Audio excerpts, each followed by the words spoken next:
I want to talk to you about pain today, not the abstract kind, the specific kind you feel in your stomach when you open your portfolio app and see a stock you liked, maybe a stock you were proud of owning, sitting there down 20, 30, 40%. That feeling is real, and I felt it more times than I can count over about 50 years of doing this. And here's the first thing I want you to understand before we get into the three stocks I'm going to show you today. That pain is not useless. Pain plus reflection equals progress. That's not a slogan I made up to sound wise. It's just something I've watched be true over and over in my own decisions and in the decisions of people who made a lot of money and people who've lost a lot of money. The people who turn out fine are the ones who sit with the pain, ask what it's teaching them, and build a rule out of it. The people who get wiped out are the ones who either panic and sell at the bottom or do the opposite, ignore the pain completely and buy more of something that's genuinely broken because it feels cheap.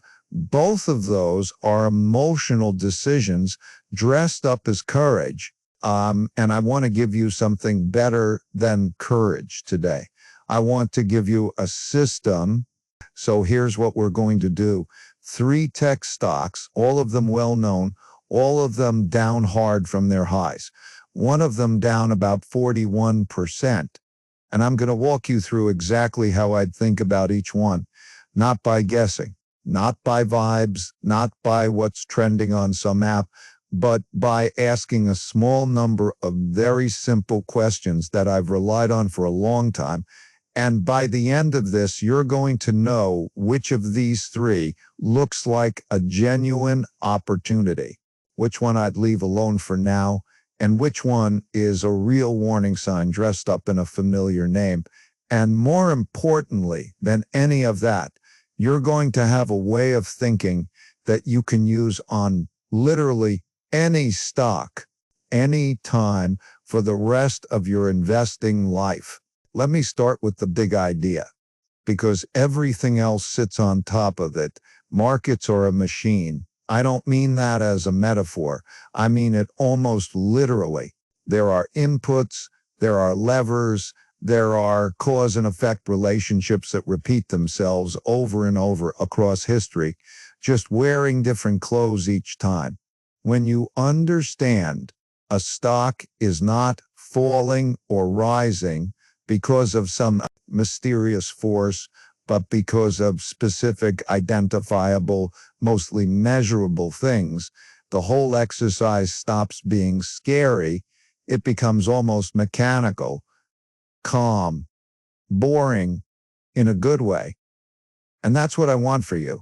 I want you to look at a stock that's down 40% and feel curious instead of panicked.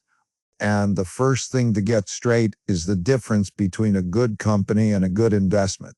These sound like the same thing. They are not the same thing, and confusing them is probably the single most expensive mistake ordinary investors make. And I include my younger self in that group. I made this mistake early in my career, and it cost me. A company can have brilliant management, a growing business, loyal customers, real innovation, and its stock can still be a terrible investment for the next 2 years. Why? Because the price of a stock isn't a report card on the company. It's a reflection of what a very large number of people expect from that company, weighted by how much money and conviction is behind those expectations. When the expectations get way ahead of the reality, even a great business can produce a lousy stock. And when the expectations collapse below the reality, even a mediocre business can produce a fantastic stock for a while. So the question is never just, is this a good company? The question is, where does the price sit relative to what people believe, and which direction is that belief moving? I think about capital like water moving through a system of pipes. It doesn't disappear. It just flows to wherever the pressure is lowest and the opportunity looks highest at that moment. For most of the last 2 years, an enormous amount of that water has been flowing into anything connected to artificial intelligence infrastructure, chips, data centers, cloud build out.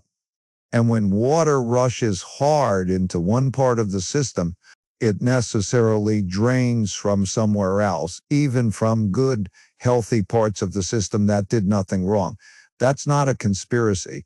It's just how a limited pool of capital behaves when everyone becomes convinced of one story at the same time. So when you see a well-known tech name down 40%, the very first thing I want you to ask is not, is this company good? It's, did the water leave this part of the system, or did something inside the pipe actually break? Those look identical on a stock chart. They are completely different situations underneath. So how do you actually tell the difference without a research team, without a Wall Street terminal, using stuff you can check yourself in a few minutes? I use 3 questions. I've used some version of these questions my whole career, and I've simplified them down to something anyone can apply.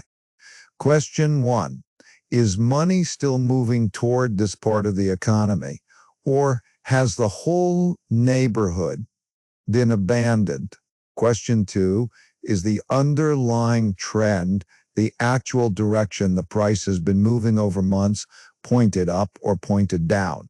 Question 3, is the business itself, the actual numbers, the revenue, the customers, the guidance still healthy, or is something fundamentally cracking? When you get a clean answer to all 3, you're not gambling anymore. You're reading a machine. Let's put this to work. First stock, Axon Enterprise. Some of you know this company from its taser products for law enforcement, but that undersells what it's become. It's really a software and hardware company now. Body cameras, evidence management, an entire operating system for public safety agencies. And increasingly, it's weaving artificial intelligence into all of it. The stock is down about 41% from its high last summer. And I want to be honest with you, that's a brutal drawdown for a company that most people still think of as a steady compounder. So let's run it through the 3 questions instead of reacting to the headline number. Question 1, has the water left this part of the pond entirely, or is this a specific reaction to Axon? Here's what's interesting. A huge chunk of software and SaaS-style companies have been beaten down together this year, not because their businesses failed, but because investors rotated hard toward chips and physical AI infrastructure and effectively drained capital out of software as a category. That's a sector-wide tide, not a verdict on any one business. Axon got caught in that outgoing tide along with plenty of companies that had nothing wrong with them operationally. Question 2, what does the actual business tell us separate from the stock price? And this is where Axon starts to look genuinely interesting to me. Revenue was growing over 30% in the most recent quarter. Existing customers were spending roughly 25% more with the company than they had a year earlier, which tells you something important. The people who already use the product are relying on it more, not less. That's called net revenue retention. And when it's well above 100%, it usually means you built something people find hard to walk away from. This is not a story of a business falling apart. This is a story of a stock getting caught in a sector-wide rotation while the underlying machine kept running just fine. Question 3. Where does the trend actually sit right now? Not where it's at 6 months ago. This is the part where I'd ask you to slow down, because down 41% and still falling are two very different situations. A stock that has already absorbed most of its bad news and is starting to stabilize is a completely different animal than a stock that is still actively bleeding with no floor in sight. Before you act on anything, I'm telling you here, I want you to actually look at the chart yourself and specifically look for whether the price has started carving out a base, whether the selling has slowed down, whether it's still making fresh lows, or whether those lows are getting higher. That's not something I can tell you generically. It's something you have to check at the moment you're watching this, because markets move. What I can tell you is the framework: a great business, a sector-wide rotation, revenue and retention numbers that are still strong, and a price move that is more about where money is currently sitting than about anything broken inside the company. That combination is exactly the kind of setup that historically tends to resolve well once the tide starts coming back in. I'm not telling you to buy it today. I'm telling you, this is the profile of an opportunity, not a warning. Second stock, Zscaler. This one is a cybersecurity company, specifically what's called zero trust architecture, which is really just a fancy way of saying the system doesn't automatically trust anybody. Every device, every login, every connection gets checked constantly instead of getting a free pass once it's inside the network. As more of the world's work happens on cloud systems that get attacked by increasingly sophisticated tools, including AI-powered attacks, this kind of protection becomes less optional and more like plumbing, something you simply have to have. The stock is down around 42% this year, and unlike Axon, this drop wasn't just about sector rotation. There was a specific trigger. The company lost a couple of senior sales leaders, and management responded the way disciplined management usually does. After a shock like that, they got conservative.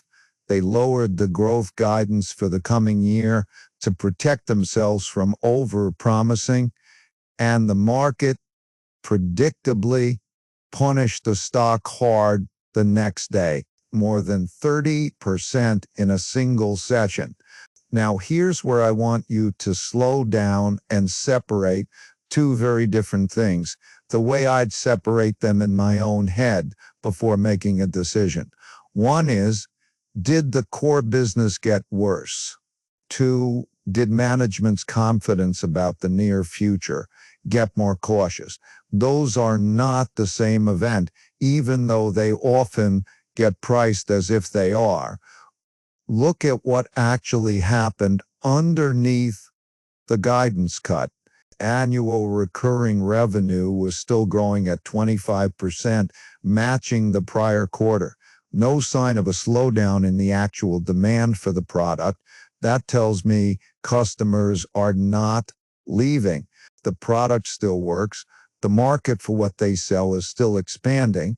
What changed was leadership continuity in the sales organization and a management team choosing to be conservative rather than promise something they weren't fully sure they could deliver.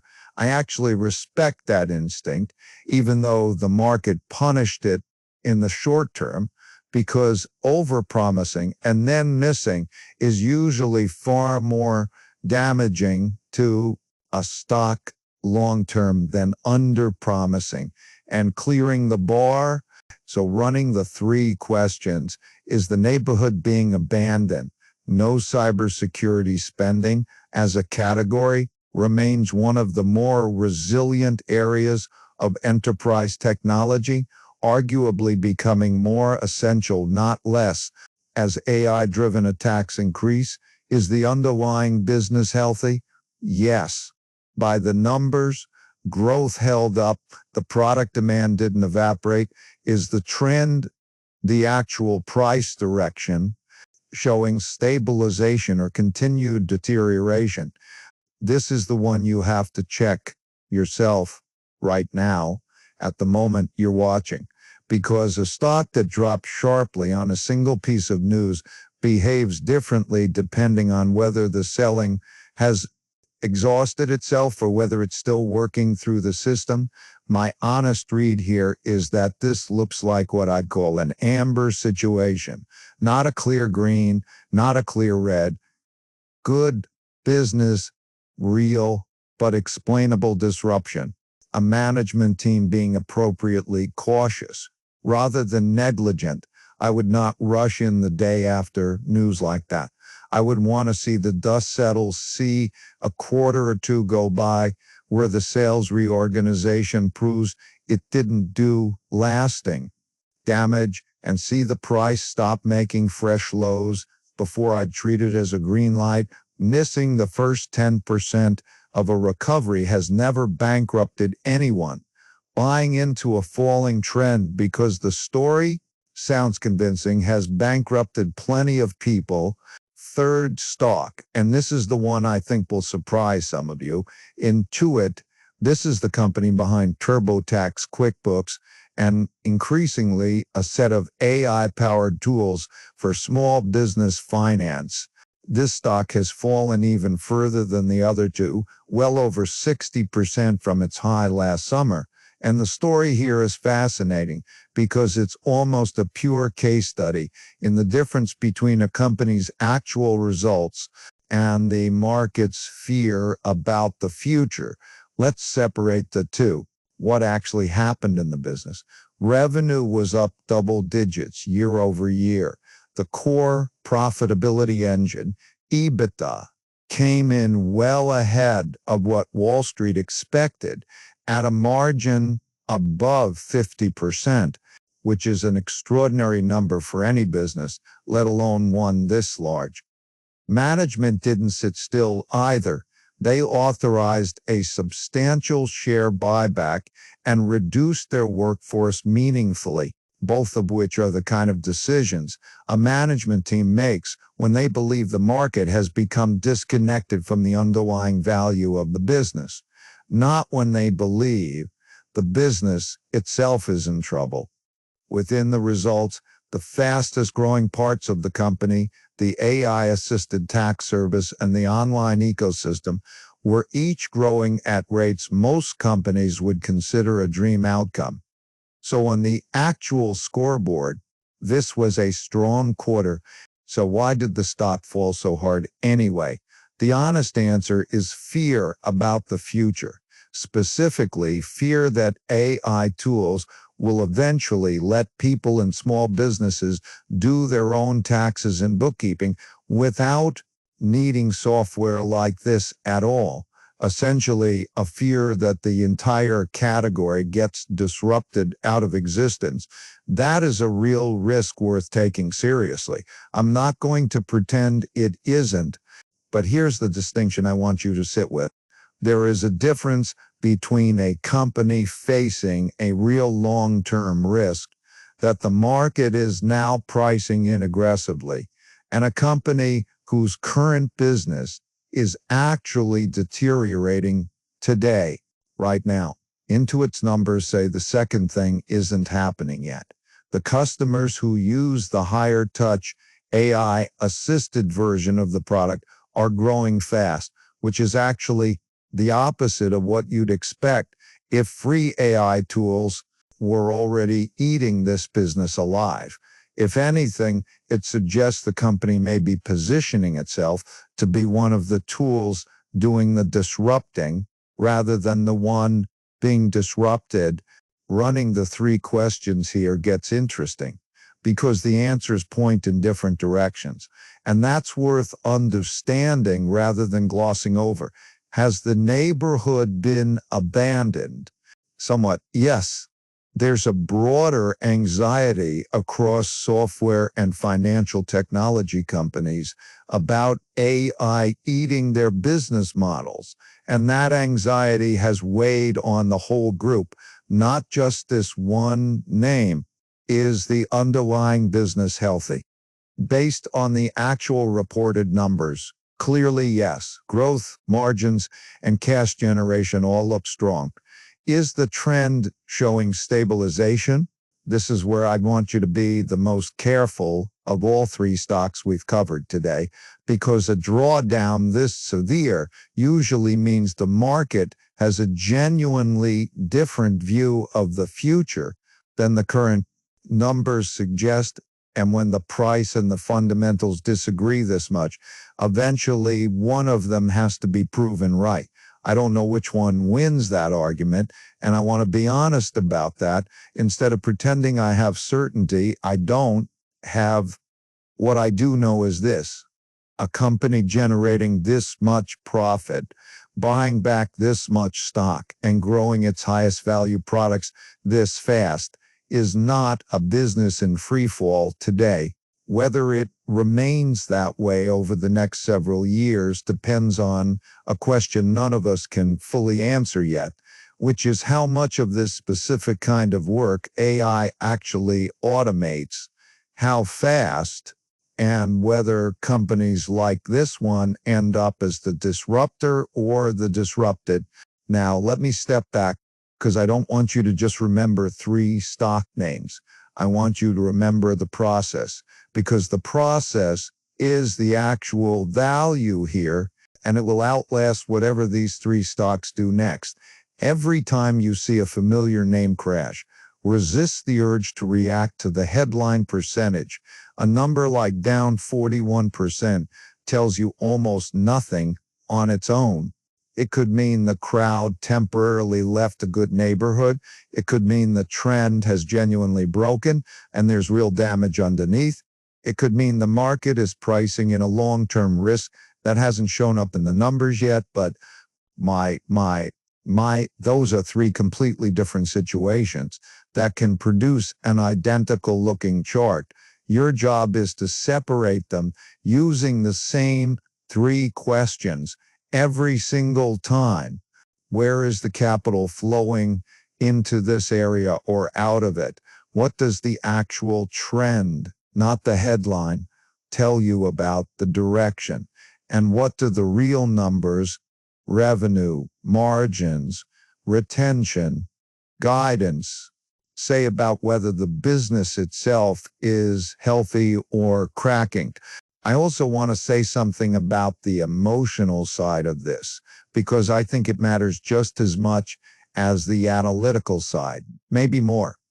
The single most expensive word in investing is cheap.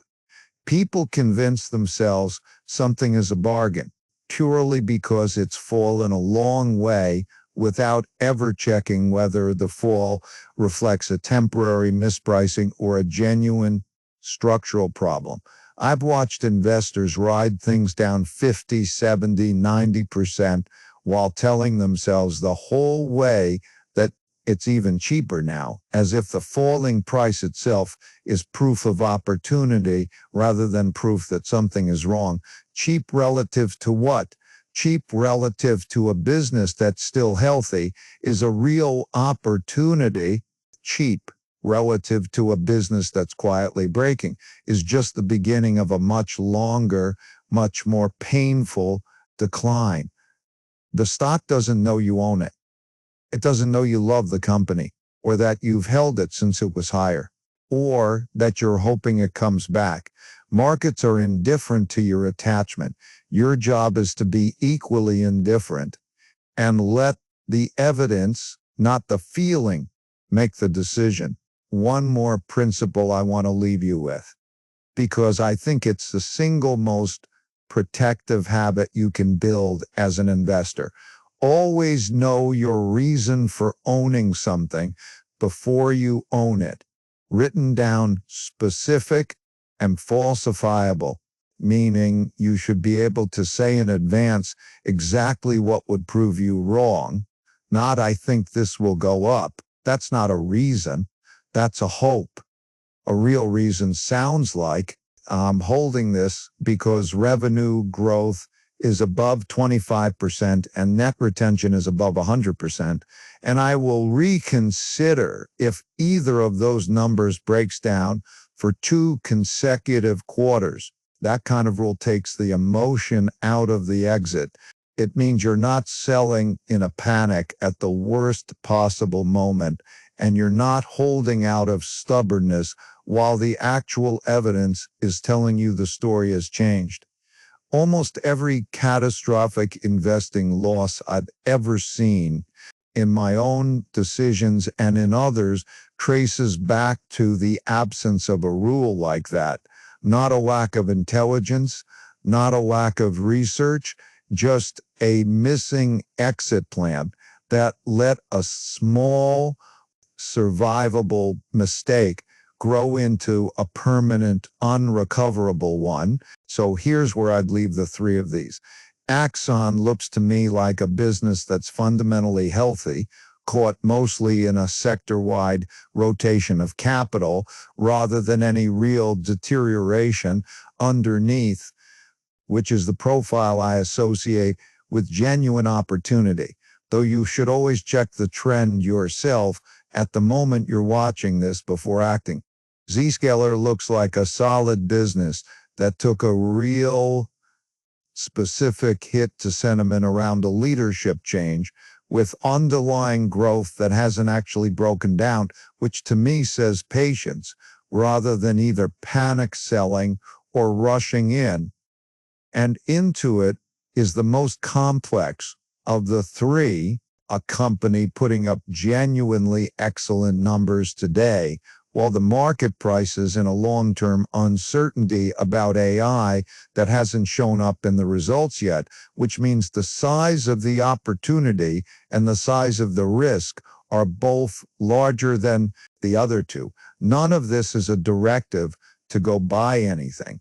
It's a demonstration of a process, one you can run yourself on these stocks or any others in about 10 minutes with information that's freely available to anyone willing to look for it. The uncomfortable truth about investing is that most of the pain people feel isn't caused by the market falling. It's caused by not having a system for understanding why it fell, which turns an ordinary healthy correction into a source of panic.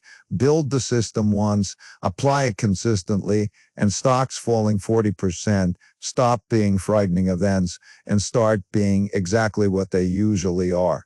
Information, nothing more and nothing less. That shift from fear to curiosity, from reacting to a headline to running a process, is worth more to your long-term results than picking the right stock out of these three ever will be. Take the framework, apply it to your own holdings this week, and let the evidence, not the emotion, tell you what to do next.